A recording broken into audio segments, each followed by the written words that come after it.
Olá, meus queridos alunos do 8º ano. A nossa aula de hoje será sobre características gerais da matéria. Vamos começar essa aula com um pequeno experimento? Vamos lá? Vamos lá fazer o experimento então, gente. Para esse experimento eu vou utilizar uma pinça, papel toalha, um isqueiro e um copo de vidro que tem uma solução aqui dentro. Vamos ver o que acontece aqui nesse experimento. Eu quero que vocês me digam, a partir desse experimento, o que é matéria e o que é energia, tá, gente? Então, observem bem aqui no que vai acontecer. Eu vou pedir para a minha assistente desligar a luz e observem só. Pode desligar. Olha só, gente. Observem aqui o que acontece nesse experimento. Observem só, gente, que o papel ele continua inteiro, né? Então, em outra aula eu vou ensinar para vocês como fazer esse fogo que não queima, tá? E agora eu quero que vocês me digam o que é matéria e o que é energia. Vamos observar aqui que possivelmente a resposta de vocês foi que o fogo é energia e o papel é matéria, assim como o líquido presente aqui dentro, o copo, a pinça, o isqueiro, todos eles são matéria. E o fogo é energia, tá? Vamos entrar agora no assunto propriamente dito, gente. Vamos falar agora sobre o que seria exatamente matéria.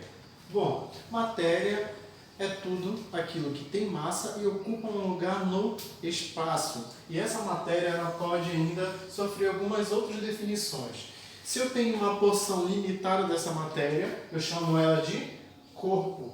Se eu tenho uma porção limitada que tem uma função específica, eu chamo de objeto. O que seria então um exemplo de matéria, corpo, objeto?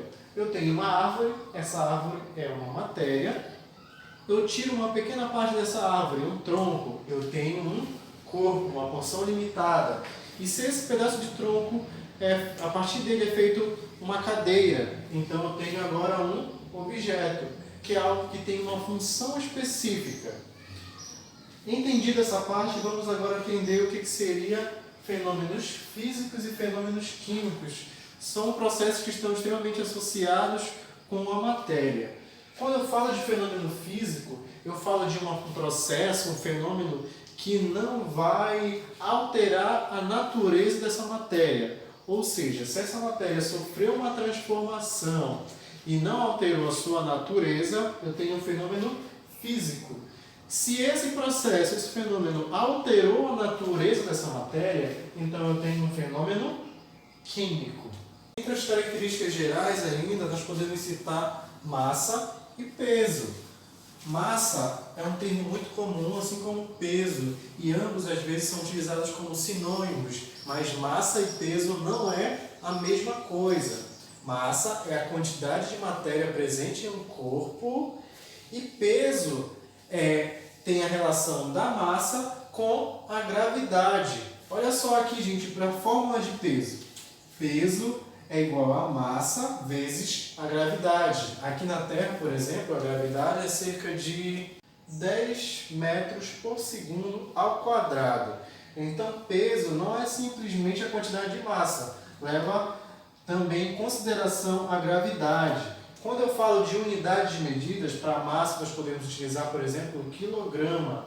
Quando nós falamos para peso, nós falamos de newton, ou seja, peso, a unidade de medida já é newton, então aqui é totalmente diferente. Agora vamos falar sobre propriedades da matéria. Quando nós falamos em propriedades da matéria, ela pode ser geral ou pode ser específica. Quando que é uma propriedade geral? É quando é uma propriedade onde todas as matérias apresentam, ou seja, é comum a todo tipo de matéria. Quando é que ela é específica? Quando vai depender do tipo de matéria que estamos estudando. Vamos falar das características gerais, das propriedades gerais. Massa, como nós vimos anteriormente, massa é a quantidade de matéria presente em um corpo. Impenetrabilidade, o que é isso? Dois corpos não podem ocupar o mesmo lugar ao mesmo tempo. Isso é impenetrabilidade, uma característica geral da matéria. Indestrutibilidade. A matéria ela não pode ser destruída, ela sempre pode ser transformada, mas nunca destruída. Volume ou extensibilidade é essa capacidade da matéria de ocupar um lugar no espaço. Isso eu tenho propriedade chamada de volume. Propriedade chamada de divisibilidade. O que é isso? Toda matéria ela pode ser divisível, por partes menores. Então, um pedaço de árvore ele pode ser dividido ainda em partes menores. Isso é divisibilidade. Inércia é uma propriedade onde a matéria tende a permanecer no seu estado de repouso ou de movimento, a menos que seja forçada a sair desse estado. Um exemplo clássico, por exemplo, é quando nós estamos andando de carro ou de ônibus, por exemplo, e o carro ele freia. Quando ele faz esse movimento, o corpo tende a permanecer em movimento porque o carro estava em movimento em relação ao solo. Então essa propriedade é chamada de inércia. Agora vamos falar sobre as propriedades específicas. Propriedades específicas físicas, nós podemos citar, por exemplo, ponto de fusão. Ponto de fusão é a temperatura ideal para que a matéria passe do seu estado sólido para o estado líquido. Podemos também citar o ponto de ebulição, que é a temperatura ideal para que essa matéria passe do estado líquido para o estado sólido. Outro exemplo, ponto de ebulição, que é a temperatura ideal para que essa matéria passe do estado líquido para o estado gasoso. Podemos falar também como propriedade específica, física, o calor específico. O que é calor específico? É a quantidade de calor para elevar a temperatura de 1 grau Celsius, 1 grama de uma determinada substância. Então, essa quantidade de calor é chamada de calor específico. Além disso, nós também podemos falar sobre a densidade absoluta. A densidade é uma propriedade física que pode diferenciar uma matéria de outra. Diferentes tipos de matérias possuem diferentes tipos de densidades.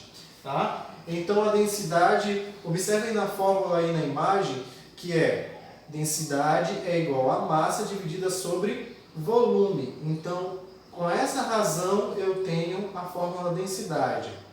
Tá? Além desses fatores, nós temos também as propriedades específicas organolépticas. Tá? São propriedades que estão relacionadas aos sentidos, como o olfato, como o paladar. Essas propriedades elas são específicas ao tipo de matéria também. E nós temos as propriedades químicas. Tá? São propriedades que são resultantes das